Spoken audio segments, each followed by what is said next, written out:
Kathleen Marden is a leading UFO researcher, the author of several books, a featured on-camera commentator, and an international lecturer. Her interest in UFOs and contact began back in 1961 when her aunt and uncle, Betty and Barney Hill, had a close encounter and subsequent abduction in New Hampshire's White Mountains.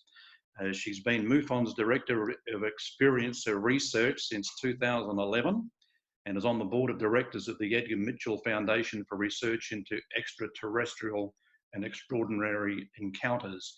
Kathleen, welcome. Thank you. Nice to be with you. Good to have you with us. Thanks. Kathleen, you've authored several books. Your latest is Extraterrestrial Contact, what to do when you've been abducted. What prompted you to write your latest book? Being the director of the Mutual UFO Network's Experiencer Research Team, I became aware of the fact that we have an average of 100 individuals every month who want to speak to a member of our team who is a caring, compassionate, non-judgmental listener who can give support and information on where these individuals can go to seek professional help or to join a support group for experiencers. So it is just the sheer number of individuals out there who are seeking understanding, some kind of support, some information that will help them to investigate their own experiences. For example, how to make it end if they wish to end this, what to do if they want to go public with their story, what they can expect.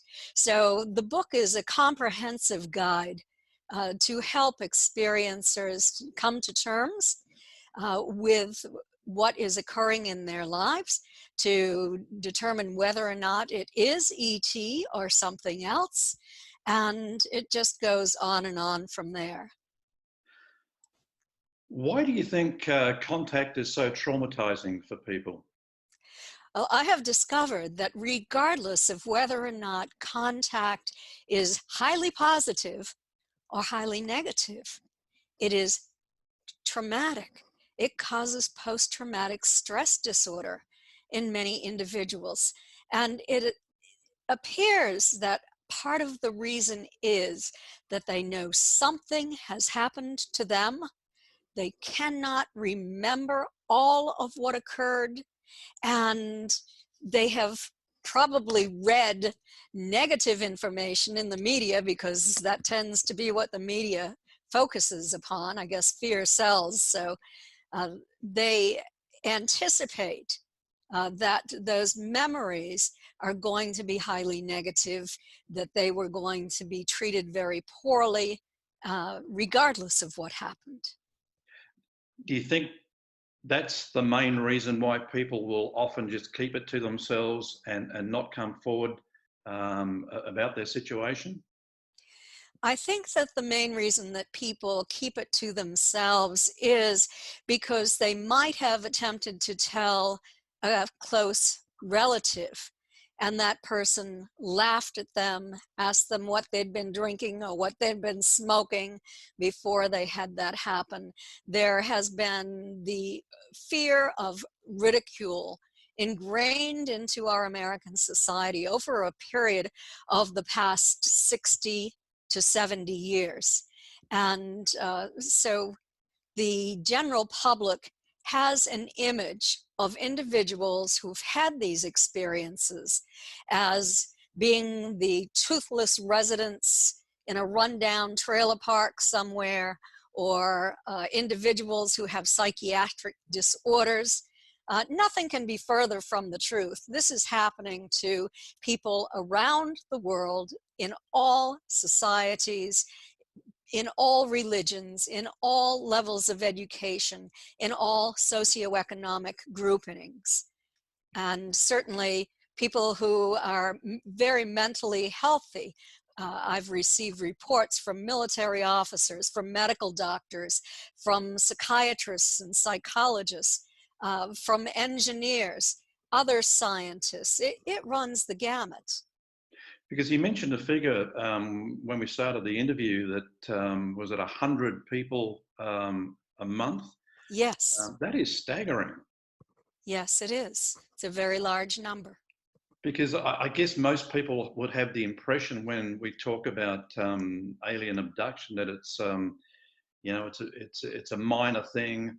It doesn't happen a lot, but I guess the fact that we don't hear of, I mean, the fact that people don't come forward and relate their experiences is the reason why maybe it seems that the numbers are low. Yes, I agree with you there. There has been a history of public ridicule by disinformants who invent a scenario and propose that scenario as an alternative to what really happened to that individual. And some of them have gone as far as launching ad hominem attacks on individuals who have had this happen.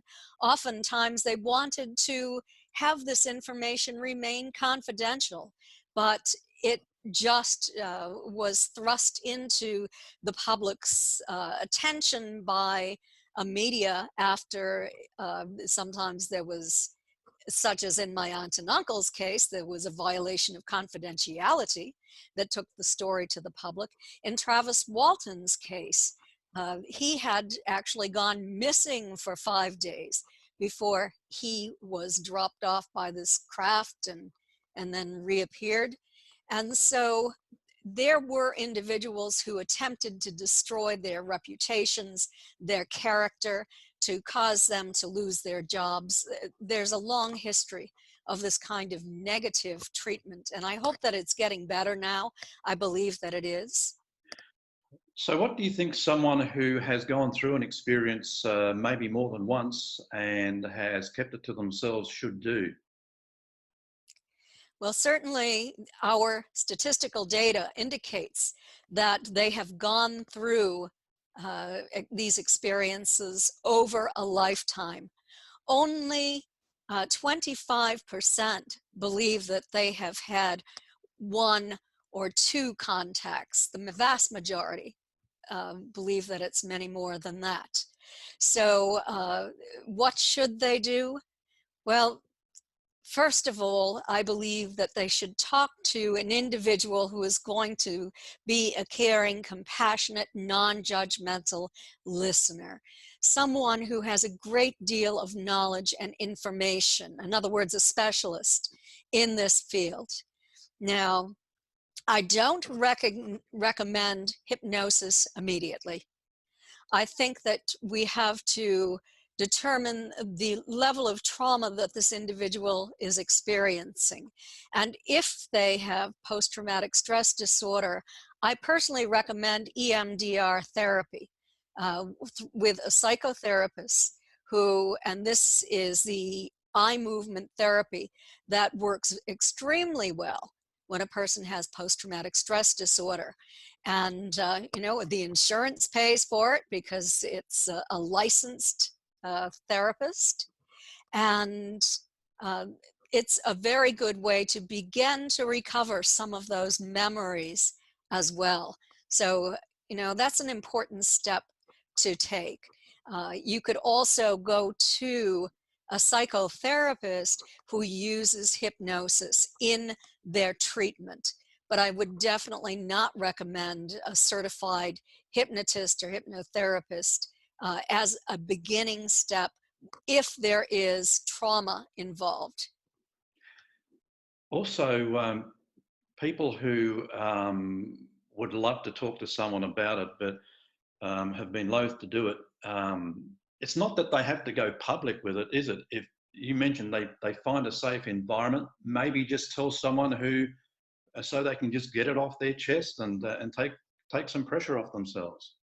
Absolutely, and that is why I set up Mufon's experience research team the way I did. We are the support arm of Mufon. So we have about 30 specialists that individuals can go to confidentially. Their information is not going to be given to the public. Their names are not going to be released. They can go to Mufon.com, scroll down to the Experiencer Research Team, click on the link to the Experiencer Research Team's page. At the top of the page is the Experiencer Questionnaire that will take you to 30 very simple yes and no, true and false questions. Complete those questions. It does not matter what your score is. It means absolutely nothing. So just complete it. Dr. George Medich, who is my assistant director on the team and who runs the team on a day-to-day basis, because I'm extremely busy in doing the work I do, but he runs the team. He makes the assignment to the qualified, caring, compassionate specialist on my team. That person will write to you to set up an appointment, and then you can have a confidential telephone conversation or Skype conversation. Kathleen, I've heard the term modern contact used quite a number of times, even in your book. Is there a difference between contact today and contact, say, 20 years ago? There absolutely is, and I would go back more than 20 years, actually. I'd go back, 30 to 40 years maybe, when we first became aware that thousands of, if not millions of people are being taken. The old type of contact was occurring when people were outside. They were either driving or fishing, hiking, camping, participating in some kind of activity when they were outside their home. They had a close encounter with a craft. They usually saw non-human entities on the craft or near the craft, and then they were taken to the craft. And so oftentimes there was a great deal of evidence. There might have been witnesses, there might have been radar evidence, might have been clothing that could be analyzed and that sort of thing. The difference today is those initial people who were taken years and years ago were the beginning of all of this. If they had the characteristics that these non-human entities were looking for, they then took this person throughout their lifetime, and they then took their children, their grandchildren, their great-grandchildren, so on and so forth, from the time that they were tiny youngsters. According to our research, the majority of experiencers were taken when they were less than 20 years old, and about 37% when they were less than 5, as far as they remember. Mm-hmm.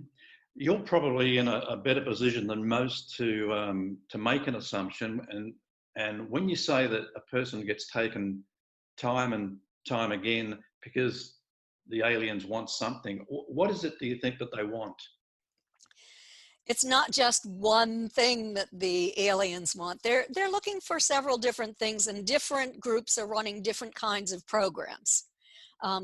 The program that most interests me, because it has happened to the vast majority, involves entities, non-human entities, who are kind of a light gray to blue-gray color. They have large eyes, sometimes dark if they're wearing lens covers, or sometimes without the lens covers. They are telepathic. They have a very vestigial kind of nose, just a slit for a mouth, no external ears, larger upper bodies, very thin limbs, and they appear to work in a couple of groups. There are the more intelligent, probably sentient beings, who are the scientists, the communicators, the physicians, etc., on the craft. And then there is a smaller group. The taller group is about 5 to 5.5 feet tall. The smaller group is about maybe 4 feet tall, maybe a little shorter, maybe a little taller. That smaller group could possibly be biorobotic. We're not positive about this. We only know that they stand against the wall and they only move when they're instructed to do so, unless they see someone attempting to abscond with something that belongs on that craft. And then they retrieve whatever it is that individual has. They're the assistants who dress and undress people and take them to the examining room. We know that something happens in that examining room. Everyone who has this kind of experience is placed on a table.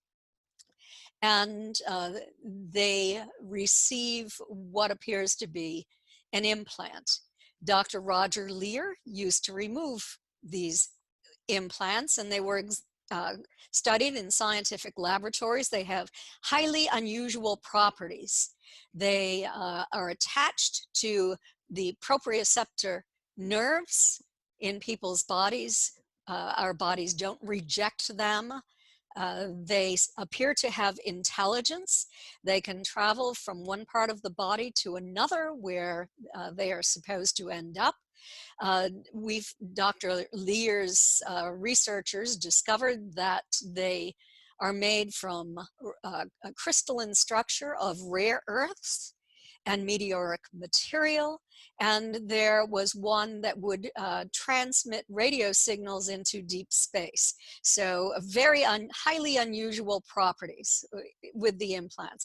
We know that there is also a reproductive program going on, and there is a lot of speculation among us researchers about exactly what that is. There are many, many individuals who have reported either having ova removed or a sperm sample removed. There are individuals, many, who have reported observing fetuses in various stages of development in what appear to be cylindrical tanks on craft, in these artificial gestational tanks. Women report that they were inseminated artificially on board these craft. They go back, they believe that they are pregnant, and then suddenly they are not pregnant. There's been a great deal of effort to attempt to get scientific evidence that this is actually happening.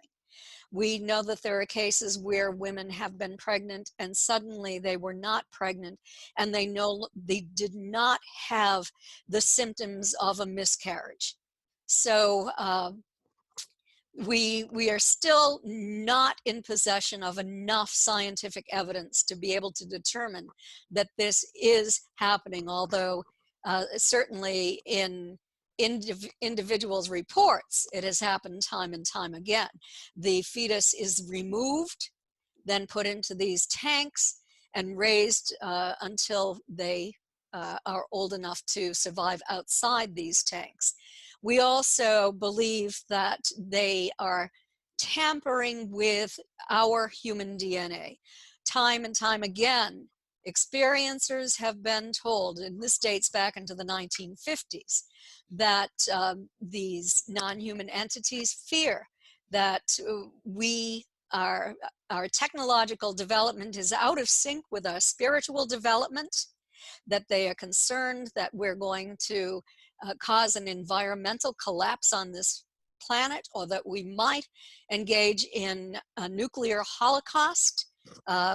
Very, very concerned about this too, and they are attempting to upgrade the human genome to move us ahead on an evolutionary scale so that we won't destroy ourselves. They take people generationally, time and time again, in order to test this, the progress they're making, and also to test the level of toxicity in the human body as a result of the environmental toxins that we have. These are, I've been told these time and time again by individuals, and in the studies that we have done. So those are some of the things that we know they are doing. And some groups are more benevolent than other groups. Some have different agendas than other groups as well. Okay, so you just answered one of my questions, and of course, I was going to ask, does it seem like they're trying to build a better us? But the other question is that experiencers have often reported that when they're on the ships, there appear to be different species of aliens collaborating together. Is this what it is, a collaboration among different species of aliens? And then on top of that, is there a human collaboration involved as well? That's a very good question. I have received, my team and I have received thousands of reports, and individually I have received at least 2,000. And what we discover is that sometimes the Greys are working with a human type of being. Sometimes the human types appear to be working alone. Sometimes the human types are working with an insectoid type, and sometimes the Greys are working with an insectoid type, kind of a mantis type as well. So we know, and I have photographs actually of these entities taken by experiencers that lead me to believe that yes, indeed, this is occurring. There are other types that appear not to be working with the groups that I just spoke about, and those are the negative reptilian types. The question about whether humans, and you're probably referring to the military, are involved in this as well. In the reports that we received, about 20% believe that they have had these MyLab experiences where some section of the military was involved in what was occurring with them. When we asked, can you identify the military uniform? Some said Air Force, some said Navy, others really couldn't identify the uniform. It was the way they moved, their actions, that led them to believe that it was military involvement. Some researchers have hypothesized that these are actually human-appearing non-humans who are working on this project. There are other humans who have had this occur, such as Melinda Leslie, who are absolutely certain that this was the military. Okay. So, Kathleen, the terms used for people who experience these things, is there a difference between terms such as abductee, contactee, and experiencer? If there is, what is it? Do they all mean the same thing? well, what I can tell you is that abductees and contactees are all experiencers. The abductee group was identified in the most recent study that the Mutual UFO Network did on 516 experiencers, and that is after we eliminated those that we identified as hoaxers. We had some built-in questions and ways to identify those who wanted to throw off our results.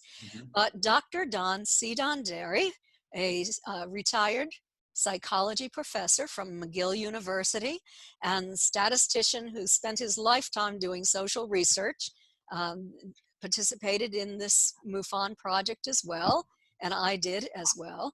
And what we were able to do is to use a psychological measure to identify those individuals who had UFO abduction syndrome. This was a test that was developed over a number of years that Dr. Donderi standardized. And so he administered this, and we identified those with UFO abduction syndrome. It doesn't mean that they had horrible experiences. It means that they had certain knowledge and characteristics. On the other side, when we think historically about contactees, and we still do have contactees. Those involve the individuals who are having very friendly contact. They might be doing CE5 experiments to call in these non-human entities. The entities might enter into their environment as the result of a request. They might be channeling this. They might be communicating via telepathy in a deep meditative state.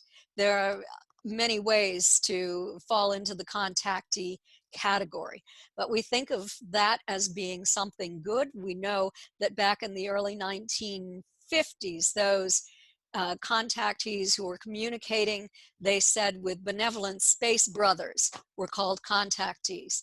And many researchers today have been trying to call everyone a contactee. I object to that. I believe that a person who has been abducted has the right to call themselves an abductee. And also, a contactee is certainly not an abductee. So this is why I think it's extremely important that if we're going to use a generic term, we need to use the term that Dr. John Mack, the brilliant psychiatrist from Harvard University, who spent the later years of his life researching this phenomenon, he used the term experiencer, and I think that it's a very good term. Okay. You mentioned the terms benevolent and malevolent aliens. Yes. So does that put people, you know, in danger when, you know, they come across a malevolent alien? I mean, what's the objective of the bad aliens? And if there is one, is there also friction between the bad and the good aliens? I mean, do they go to war over this without us knowing? Well, I think we have to define good and bad aliens, because some are more benevolent than others. We know that from our studies that most individuals have come into contact with sort of business-like non-human entities. They have a job to do, they do that job, and sometimes they might be kind to the individual. Sometimes the person is very frightened. And I think that we have to understand that human emotions color the outcome of our experience. So if we're extremely frightened and we can't remember what happened, but we think that it had to have been something horrifying, then we're going to think of those non-humans as being malevolent. There is one group that most individuals consider to be malevolent, and those are a kind of alligator looking draconian reptilian who shapeshift. Now that gives us a clue. Shape-shifting. They might be in the category of what we think of is highly negative astral entities, not extraterrestrials, but these entities who live in a different vibrational state, maybe at a lower level than we humans, but who can transcend the dimensions and come into the human environment from time to time to attempt to attach to vulnerable humans, to feed off this fear, feed off this negativity, and grow. So I did devote a chapter in Extraterrestrial Contact, What to Do When You've Been Abducted, to this phenomenon, with a lot of information about what it is, how it can happen, and how you can stop it. That's a fascinating subject too. I'd love to get back with you at some stage and just do an entire segment on that. Another question I had, do people often get contact with aliens confused, say, with paranormal phenomena? Yes, absolutely. There is a paranormal overlay.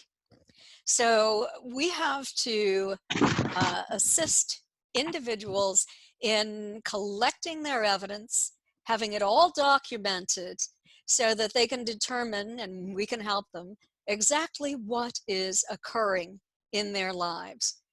Because as I said before, there are malevolent interdimensionals. There are also highly positive interdimensionals we think of as angels who will come and assist people who are in a very bad way.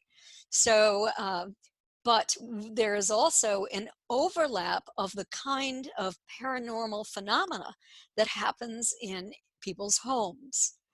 Among the people who experience contact, who have taken part in our study, these 516, 60% have stated that they had the feeling that something unseen was walking on their bed.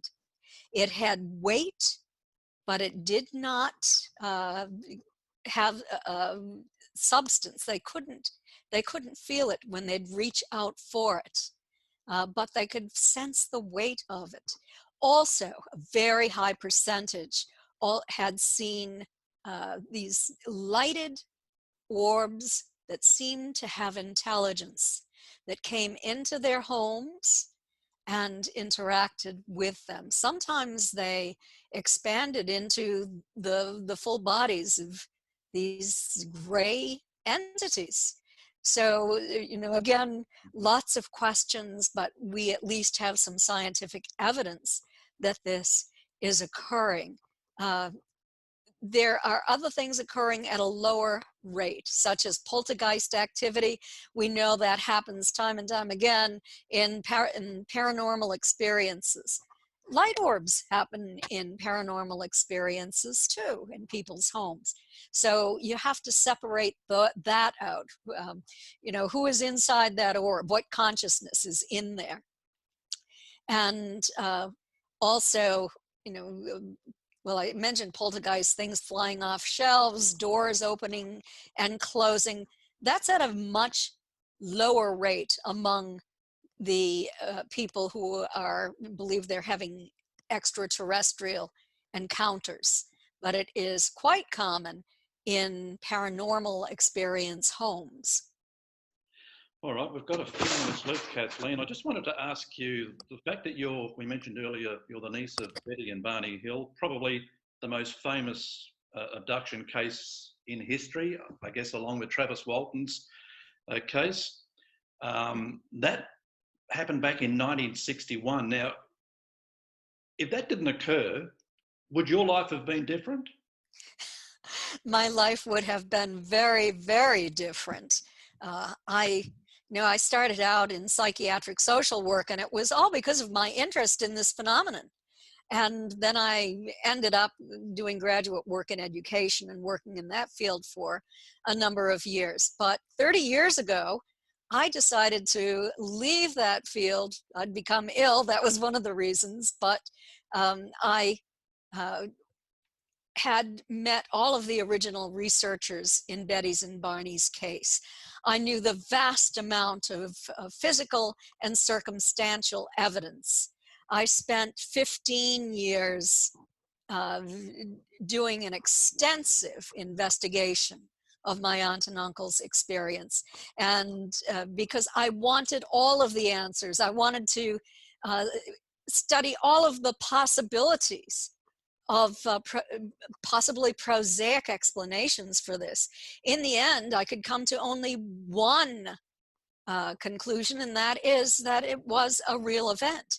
And certainly, if I had never had that happen in my own family, I wouldn't be doing what I'm doing today. Mm-hmm. It's almost as if your path has been chosen for you. Yes, in a sense. Well, with so much evidence today in all stages of alien contact, I guess 1 through to the ones we know, 5, and so many witnesses, why do you think the skeptics are still refusing to give it any credibility? Well, the skeptics are probably reading the disinformation that has been disseminated by government disinformants, and believes that because even though many of these people were not real scientists, they claim to have a scientific point of view on this. What they have actually done is they have built a false scenario with false information to cover over the actual evidence, information, and story. This has happened in the Hill case, and this is part of the reason why I try to set the record straight and show the evidence, especially when I speak at conferences, what exactly happened to the Hills and what is the evidence for that. You know, but there are so many people who don't really know the true story, don't know what the evidence was because of the disinformation. And a lot of the times the arguments that they bring forward, they provide no basis for. There's no evidence on their part. Yes, absolutely true. It's all speculation. In your research, as we wind up, is there one experience, a case that you've been involved with that stands out amongst all the others? Does that include the Hill case? In my mind. I guess the Hill case aside, and obviously the Travis Walton, which has been well documented, but the ones that you've researched. Well, I did a pretty thorough journalistic investigation of the Tom Reed and Matthew Reed abduction case that started in central Massachusetts when they were boys. Their mother had been taken from the Allagash in Maine when she was 16 years old. And it is generational contact. I know Tom, I've interviewed him many, many times. I did not do the investigation of the actual physical evidence, but the Mutual UFO Network did. Tom Reed took a lie detector test and passed it with no evidence of attempting to fool the polygraph examiner. He passed it with flying colors. It's a very compelling case, and it's one that the Mutual UFO Network has endorsed and I have endorsed. Another one is the case of Ed and Denise Stoner. And I have personally investigated that case over many years. I've done the hypnosis with Denise and with Ed. I have examined physical evidence in this case, and these contacts have repeated time and time again. So we were able to acquire physical evidence along the way. So to me, that's a very compelling case that Denise and I wrote about in the Alien Abduction Files, one of my 5 books as well. And gosh, there are many compelling cases, I must say. I wrote about 2 of those in Extraterrestrial Contact that I think that readers will be very, very interested in. One happened at an airport in the Southwest, and one happened in Winnipeg, and both very compelling evidence cases. Okay. Well, we spoke recently with Denise, and we spoke about the Alien Abduction Files. But your latest book is Extraterrestrial Contact: What Do You Do? What to Do When You've Been Abducted. Been a fascinating discussion. I'm sure we'll talk again soon. There's much more to talk about. Keep fighting the good fight, and thanks once again for joining us. Okay, thank you so much. Nice talking with you.